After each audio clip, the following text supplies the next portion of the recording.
What's going on, Daytona Beach, and welcome back to another episode of DB Unscripted. I am your host, Justin Vallejo, Communications and Marketing Assistant with the City of Daytona Beach.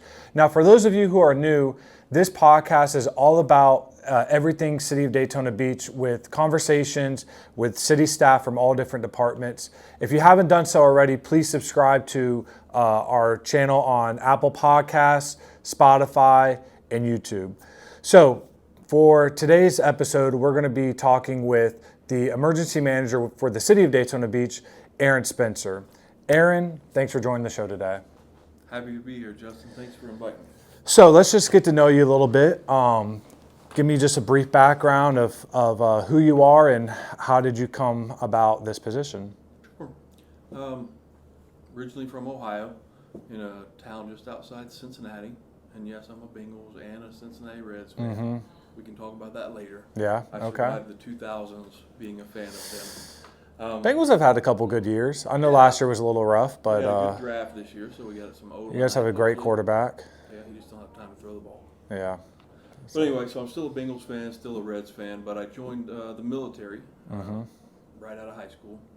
And then I've spent the last 25 years of my adult life-ish traveling to places people don't want to go on vacation. I have 5 combat deployments, so 68 months total. I was deployed to Iraq, Afghanistan, and Kuwait.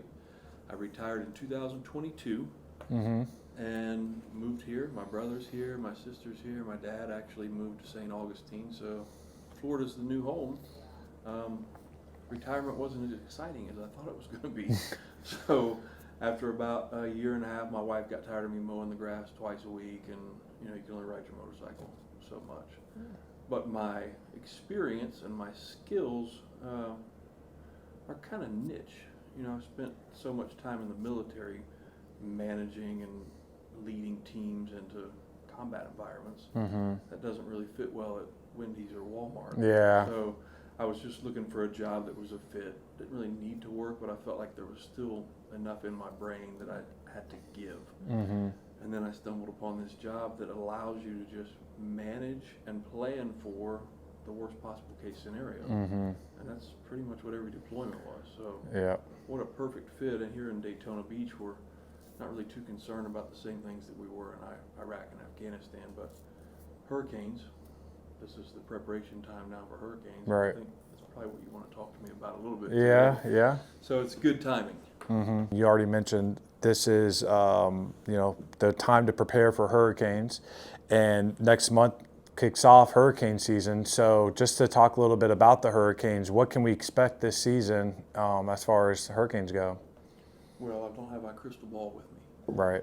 But I know a lot of people that have a lot more experience and knowledge on this than I do, and all of the projections and predictions for this season are that it's going to be worse than last year's. So that's not good news. That's not good news at all. But it's not written in stone. Yeah. This can change. But what was the guy's name from CSU? Dr. Klotzbach. Okay. Yeah, he's been talking about at the Governor's Hurricane Conference. He spoke, and he's projecting, I wrote it down here so I wouldn't forget it, 17 to 19 named storms this year. 10 to 12 of those are going to be hurricanes. 6 to 8 of those are going to be major hurricanes. Wow. Yeah. Now, out of those 6 to 8, did he talk about how many could potentially make landfall or could be a threat to Florida? Yeah, or no? all of them. Really? Just depending on what coast it's Yeah. going to be. Whether they'll affect us here in Daytona, I guess that's yet to be seen, but we'll keep our fingers crossed that it's not a bad season for the state, but especially not a bad season for the city of Daytona. Man, that's it's scary. Telling me, I'm from Ohio, man. This is not a thing.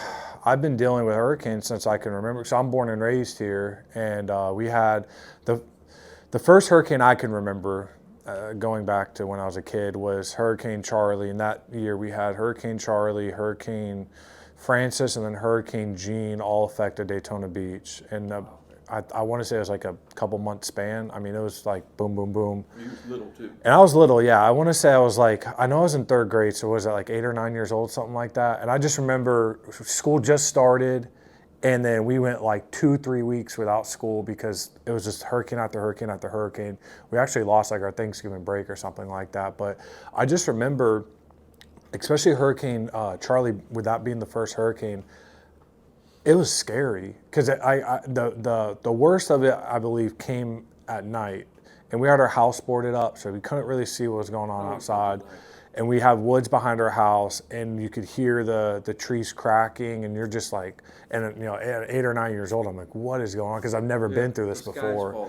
So that was scary, but it did prepare me the rest of my life that, okay, this is part of Florida. This is part of living in paradise. You got to deal with, you're going to deal with hurricanes. It's part of it, and it is important to listen to what your local governments are saying about whether if you need to evacuate, get sandbags, prepare is the key. So I believe that is a crucial role in dealing with these hurricanes. Yeah, and the technology that you had when you was in third grade versus what we have now. Right. How do you get the messaging out and let people know evacuations and floods and all that? It's a lot better now than it was back then. Yeah. The hurricanes are it's tricky because I feel like a lot of people who have lived here for a long time feel like, I've lived here and I've survived every hurricane. I don't need to leave. I'm it's just a hurricane. We're going to throw a hurricane party.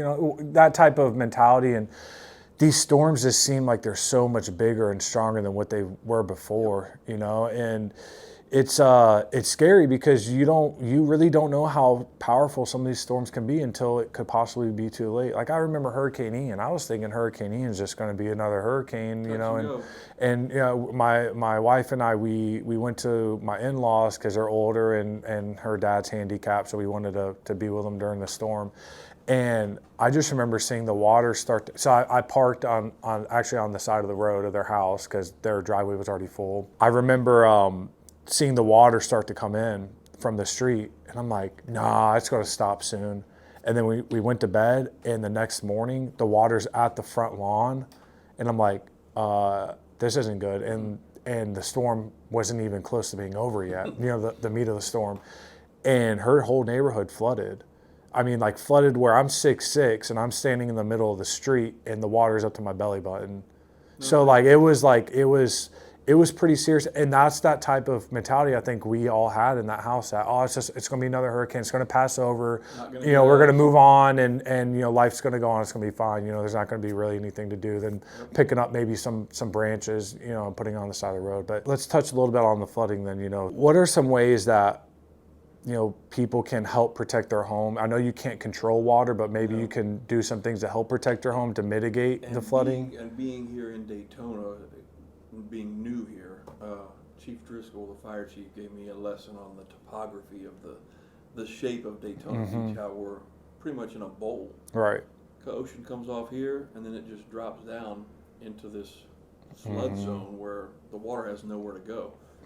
Water's coming in from the ocean, it can't go back that way. Right. So, yeah, the flooding can't be stopped.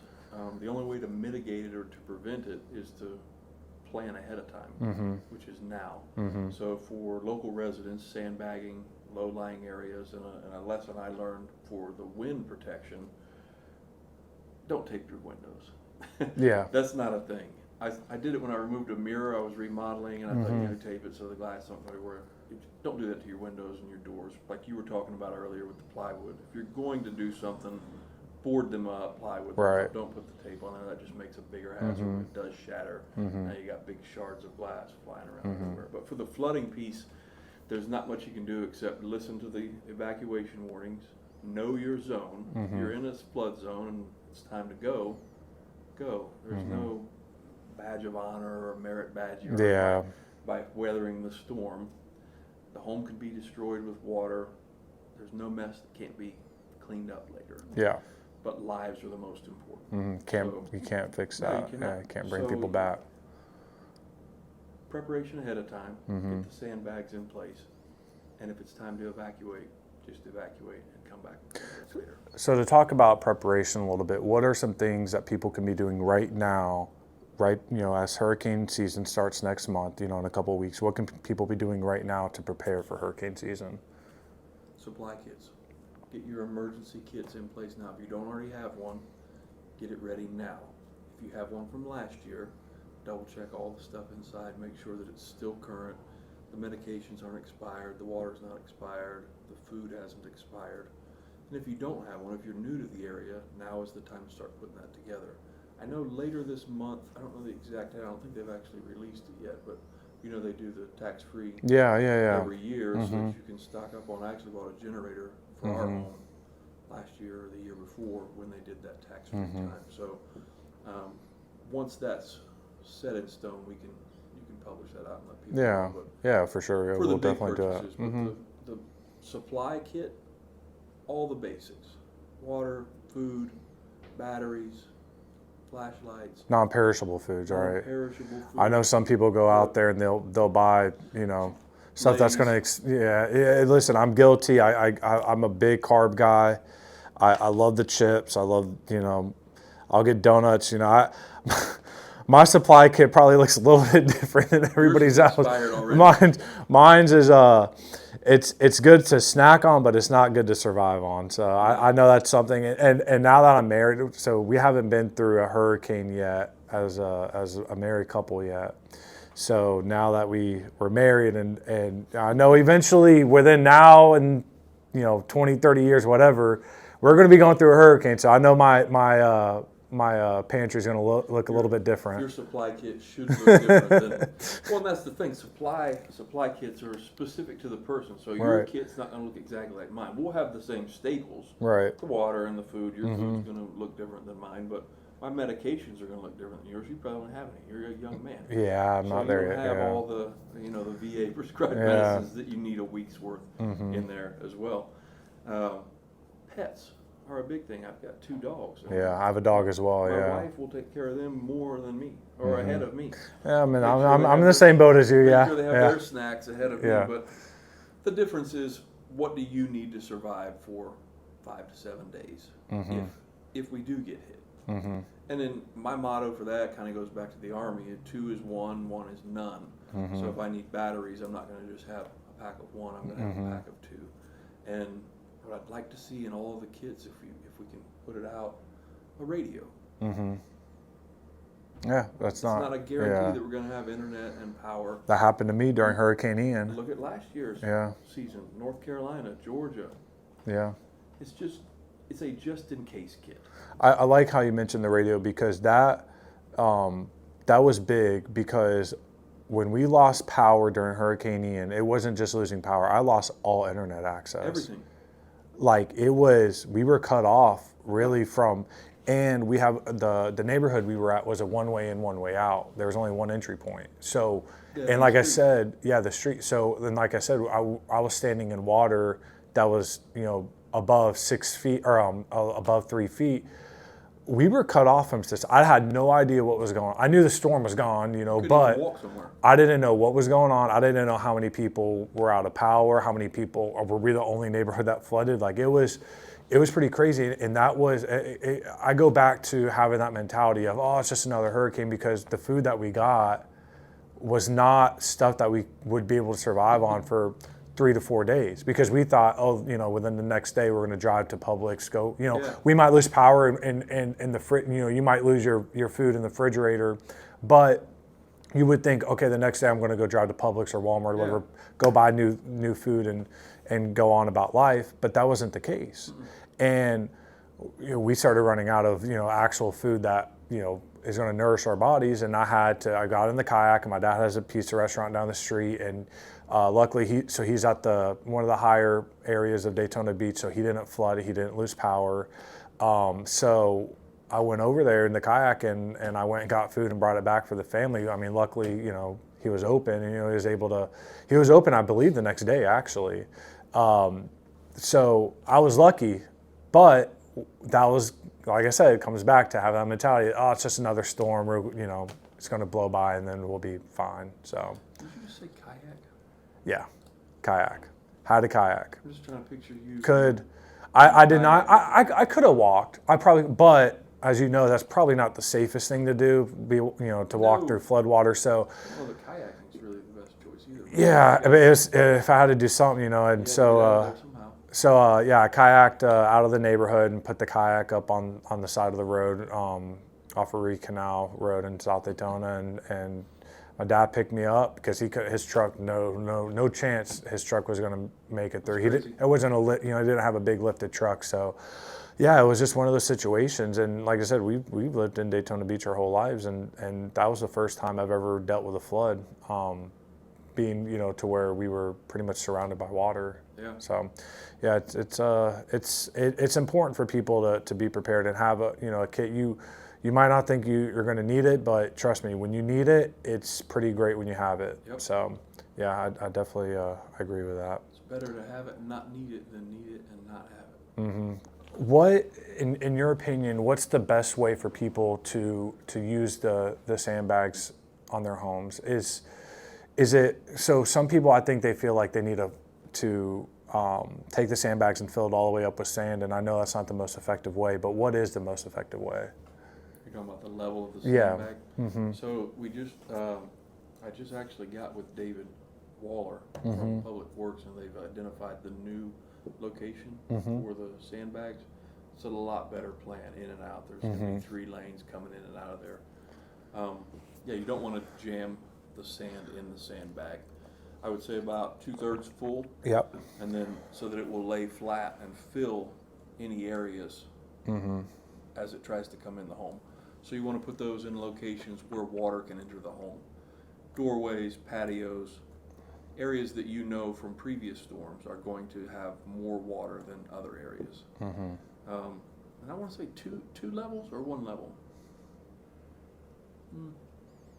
I mean, it probably doesn't hurt to do, too, Yeah, right? if you have access, Yeah. the more sandbags the better. Yeah. But if you're limited, at least do 1 level Yeah. in those areas where you know the water is going to enter the home. Okay. And like I said before, now is the time to do those. Don't rush out when everybody's running around trying to get their kits I remember together. seeing that last The year. hurricane's coming. You should already have them in your garage, in the back of your pickup truck. All of that stuff should be in place now. That's why this is Hurricane Preparedness Month. Yeah. So then when we go into hurricane season, the preparation's already done. Mm-hmm. And we just cross our fingers that we don't need to use it. And we've talked a lot about preparedness, as because I know a couple weeks ago was Hurricane Preparedness Week, and we're getting ready to gear up for hurricane season. What about other ways that people can prepare, as far as not just for their home? I know it's a great idea for people to make sure things that they can do right now is making sure their storm drains are clear of debris and The swales. it's not just. I think people they when they think of hurricane preparedness, okay, they have their emergency kit and this and that, but there's things that they can do around their neighborhood as well to maybe help out with the flooding, just by cleaning storm drains. We hit the big thing here in Daytona is it's a community, man. You know your neighbors and you know who needs help with Right. things that they can't do on their own. Go out and help your neighbors clear their storm drains, clear the swales, help them get their kits ready to go, and just take care of each other. We know the areas that are going to be impacted. We know the areas that are going to be safer-ish than the low-lying areas. Right. Yeah. Yeah, that's a big thing, helping your neighbors out. I mean, it was, like I said, during Hurricane Ian, we were at my in-laws, and their next door neighbors are an older couple, and they have a huge tree in their front yard. Branches are everywhere. I mean, it was a mess. And one of them had recently had surgery, so she wasn't going to be, mobile to be able to pick. So, my wife and I, we went out there, we cleaned up for them. It's just neighbors helping neighbors in that type of, situation. Like you said, we're a big community. That's probably the biggest thing, my takeaway being in Daytona, because I'm newer here. But man, I've been so impressed and welcomed here with the amount of knowledge that, I guess you've lived this your whole life, so all of the department heads down, and even the people that I've worked with in preparations for the storm, people in the city know what they're doing, and they're excited to help others get prepared for these storms. So that's my biggest takeaway is the team here in Daytona. We're not invincible, but we're definitely, I think, prepared for the worst possible case scenario. Yeah. Hurricanes happen. I don't think that's something that, maybe if I move down here, I might not deal with a hurricane. You're going to deal with a hurricane at some point. That's just the nature of it. And for our new residents, is there any advice that you can give them? Because we have so many new residents here that they might know about a hurricane, but they haven't gone through a hurricane before. And, they, especially our older residents that might be living out in Margaritaville or, some of our senior communities that just moved down here. Do you have any advice for them? Yeah, my advice is don't do what I did when I first moved here. I was the guy that was running out 2 weeks before the storm. The storm is named, it's coming. And I'm in the grocery store getting my preparedness kit ready. The waters, the MREs, it was Army mentality. Yeah. I was getting ready for war pretty much. Yeah. And the shelves are empty, the lines are all the way back to the dairy section. So my advice to the new residents is don't be me and wait till the last minute. Use this month to get everything in place that you need. And what's funny, you say... Don't tape your windows either. I did that. I'm ashamed to admit it, but I did. It's okay. It's okay. I didn't know any better. It's funny you say that too, because now I think about it, it's not even just the new residents. It's us residents who've lived here forever as well. Don't wait to the last minute, because we have that same thing, like, I don't need to go to the store and stock up yet. I'm going to wait, the night before. I'm going to wait. Looking at the sky, this is and now I think about it, it's not even about just the new residents who might they haven't been through a hurricane before that just moved down here, but it's us people who've lived here, our whole lives as well. And in your opinion, what do you think is more damaging, the wind of these storms, or is it the water and the rain? Yeah, that's not even just my opinion, man. That's statistically the wind causes damage, but the highest percentage of fatalities are caused by the flooding after the storm. So the water is 100%. Is the most dangerous, and it's really unfortunate. It causes the most damage, and it's the most dangerous. Yeah. So it's the most costly as well. I mean, Absolutely. Financially, right? Yeah. That's why it's so important to have flood insurance. The recovery and the cleanup takes longer than the storm. The storm, like you said, comes and goes. What it leaves behind is. Yeah, I want to say like 3 days we were waiting for the water to go away in the neighborhood. Yeah, that was pretty rough. Yeah, it's and what's really unfortunate with the water, I feel like, is a lot of people, it's a too late situation. They see the water start to come in, and now it's too late to evacuate, and they're stuck. What do I do? And it's really unfortunate, and I know it's really hard for people as well who've lived in their homes for 30 years, or it's a home that's been passed down generation to generation, and they don't want to leave. And they're being told to evacuate, in that situation, and then the water, comes, and it's a little too late to make that call. And now you're not just worried about property; you're worried about life safety. Right. And nothing ever gets so dirty you can't clean it up. But if you're not here, you can't clean it up. So you mentioned earlier about the know your zones and know your evacuation routes. What zones in Daytona Beach are the first to get evacuated? Now, do you know what Zone A consists of? Off the top of my head, I don't. We posted it on the EM page last week. It's the red area, right alongside the river, and of course, beachside. Okay. So beachside and along the Halifax River are going to be your first one. So the people who live there need to know. Zone 1 is obviously because of the bridges. Right. And we're going to close the bridges at some point. Once the wind gets to, I think, 40 miles an hour. Okay. Don't quote me on that. But once it reaches a certain speed, the bridges are going to be closed. Okay. In and out. So I guess the only bad plan is no plan. Right. If you've decided that you're just going to stay here, you're going to shelter in place. Shelter in place. Don't be out on the roads. Don't be making it more complicated for those that are trying to evacuate. If you've decided to evacuate, then do it. Evacuate. Take all of your important things that you can't replace and leave. Make sure that the family's safe. You have this window of hurricane season, and it really means that big window. It's not just, the water's super warm, in August, so it's no, it can be even in that fall time. Yeah, that's just one ingredient of what makes a hurricane. So what are the other ingredients that need to come together to make this? If you think about like a sandwich, at Subway, you're going to have all the ingredients. So I like to think of it like chili. Chili, yeah. So what are the other ingredients? You just want me to say Coriolis effect, don't you? I like that. That's a cool word. That is.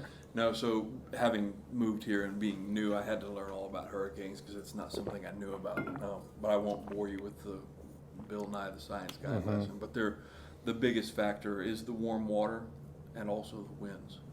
So as it forms in the ocean, it feeds off of that hot water. And the water is warmer this year. I think that's why the projections are that it's going to be. Well, we got all of our ingredients in the chili, but we don't have a chili until it reaches a certain wind speed to be a category 1. So it starts out, you'll see on the news, you'll see the meteorologists talking about tropical depression. The only difference between a tropical depression and a hurricane is the wind speed. All the ingredients are in there, just how much are they churning. Once it reaches a certain wind speed, now it's a tropical storm, and that's what we're referring to when we talk about named storms. Right. Still not a hurricane. Once it goes over 74 miles an hour, I think it is, now it's a category 1 hurricane. This is off coast, still brewing and spinning. As it picks up speed and gets bigger, now it's a category 2, 3, 4, 5. So the categories are just based on the wind speed and the size of the storm. So once it makes landfall, all that warm water is gone. So it's over land. And that's when it just dies down downpours on and you. then we go back to the water, what we were talking about. It's not spinning anymore. There's no wind, but we've got all that water and that storm surge that it's pushing in, and that's when cleanup begins. Yeah, that's interesting. It's interesting how all these things have to happen in order to form these hurricanes, but it happens. I mean, it like every year. It might not make landfall or impact you directly, but or it might just it's be still a tropical storm. Yeah. Do you know why? It seems like a lot of I don't know if this is more getting into the science of things, but do you know why the storms make? It seems like a lot of them they follow the same trail of they form out off the coast of Africa, and they kind of they head west, and then they do this kind of hook, and sometimes it goes. Yeah, and sometimes it might go up to like the Louisiana, Alabama, Mississippi area, but then sometimes it does that hook, and that's when it comes up west and hits Florida. Because we're in the northern hemisphere. Fun fact, I think we talked about this before. Yeah, but I wasn't sure all the storms here are going to turn counterclockwise. Right. And so the wind's pushing from Africa, like you said, it's turning this way. Everything in the southern hemisphere is turning clockwise, which will opposite directions. Yeah. These are going to go this way. What causes it to come up and around I don't know. Yeah, it's interesting. I'm like, are these storms doing is this intentional? It gets to Cuba and then goes south. And it intentionally it knows what it's doing. It goes between Cuba and Florida to stay in the water, and then it's like, okay, boom, I'm going to hit Florida. That's good news for us. Oh, there's warm water over here in the Gulf. Yeah. It's good news because if it came straight across, right. Every season they would. We're fortunate here on the East Coast for sure, right? Yeah, that well, we the don't. water's cooler too. Yeah, we don't get the worst of the storm. Does it have the intelligence to stay in the warm water? I'm like this. To come south. I've noticed so many of these storms. Yeah, they follow that same trail, and then it turns into once it gets I feel like once it gets to the Cuba area, that's where it decides whether depending on I guess the East or west. The pressure it's either going to go towards Louisiana or it's going to hook up towards Florida. Go back north, headed out towards Atlantic again. Yeah, it's I was interested if you knew or what the science behind that is. I know what makes a move from east to west because of the way it's spinning. It's just science. But what causes it to go south and then loop back around and go against science and come this way? Yeah. You recently went to a conference last week, I believe, and was it called the Governor's Hurricane Conference? Yeah, my first one. Yeah. So talk a little bit about that. What was that like? What did you guys do? It was exciting. So I got to go the first 4 days. I was actually in a class that I got a certification on how we do the logistics during a hurricane and manage supplies and requests for supplies in the Emergency Operations Center. Cool. Very cool. How we get stuff from state, county, down to here. Last year we were able to use that a little bit. I didn't even know what it was at that point, but looking back on it, we had tiger dams over at Public Works by one of the wastewater. I saw that. That was really effective. That came from the state. Yeah. First time we've ever got assets from the state ahead of a storm. Yeah, it's awesome. In the past, we've requested them, and they just didn't show up until the storm actually Yeah, hits. But too late. Too late, don't do any good. Yeah. Then. So first time we got them there, and yeah, it was pretty cool. But looking back, then the same process that I learned about this last week, we actually used that process to a smaller degree. Request from county, who sent it to state, but yeah, that was the first 4 days of the conference, man. I really felt like I learned a lot, and a lot of this stuff is, like you said, it's every year. We have hurricane season when this happens, so they have a hurricane conference every year to talk about what happened, what can we learn from what happened, and how can we do it better this year. So yeah, I hope to attend next year. Yeah. Too, It seems like it's really beneficial. I hope we got less to talk about next year. Yeah. Than we did this year. Yeah. Yeah, a lot of historic stuff from 2024, and then in 2025 it's yet to be written yet. So I imagine you, as the emergency manager, you wear a lot of hats. It's not just hurricanes, and we've been talking a lot about hurricanes, just because hurricane season is about to kick off next month. Yeah. What other hats do you wear as the emergency manager? Well, this is another area that I like to compare to the Army. So in the Army, when we're not at war, we're preparing and training for war here in Garrison. With emergency management, similar, not war, I guess it's a war with disasters or hurricanes here in Daytona Beach, but we have blue skies and gray skies. Blue skies means there's no storms going on, there's nothing happening. And I think that's where we get not the bad name, but that's where we get the attachment to, we're the hurricane guys. But outside of hurricane season, there's a whole lot of other stuff that we're doing. We manage anything in the city that can be, has the potential to be a disaster or an emergency. For example, the races. All the races and the events that we have here in Daytona. That's the cool thing about Daytona, is we host a lot of these. Yeah, we just had tourists. On average 55,000 people at the Speedway for 4 days. Rockville. And each day, yeah. Bike Week, Jeep Beach. We had that cheerleading competition. Cheerleading competition, that's over, on beach side, yeah. Yep. All of those fall under the emergency management wing. We don't necessarily activate the Emergency Operations Center for those, but we have crews on standby, and we're planning for it weeks in advance so that we don't need to activate the Emergency Operations Center. Everything is in place ahead of time. So, like the Army, when we're not in the middle of an emergency, we're planning for it. We're preparing for it. I use the Blue Skies time to train, to go to these conferences, to learn more about what's happening. What new technology do we have?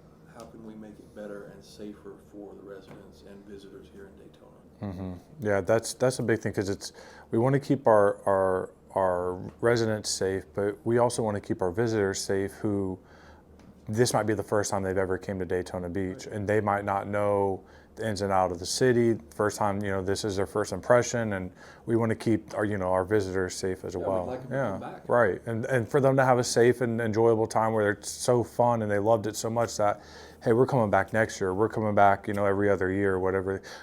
We might buy they might buy a winter home here, so.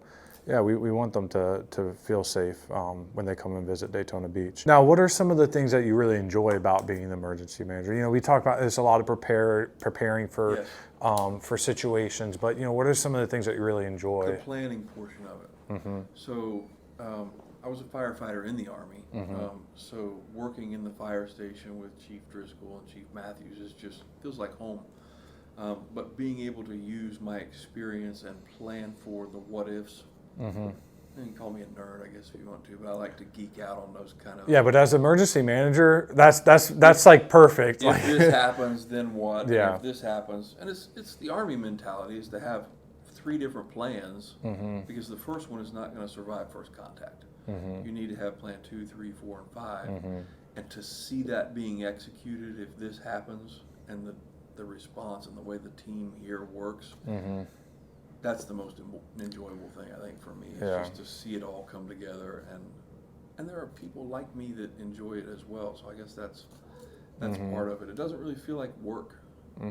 Well, I appreciate it because, like I said, I'm born and raised here. I live here. This is where I hang out. It's not like I live in Orlando and so I'm only here for work. But Right. no, like I live in Daytona Beach. I eat at the restaurants here in Daytona Beach. I go to the beach here in Daytona Beach. to the baseball games. I go to the baseball games, at the Jackie Robinson ballpark. I do everything in Daytona Beach just like everybody else does, and it makes me feel confident and secure that we have things in place to where I feel safe when I go out to the band shell, for example, or the boardwalk, to walk on the boardwalk, or go to one of the concerts, or go to the ballpark, or go to the beach. Like it's an extra level of security, I feel like, and it's something I know I appreciate, and I'm sure a lot of the residents appreciate. Everything that you do, and a lot of it does come down to being prepared, like you said, and it seems like a lot of what your work is. Yeah.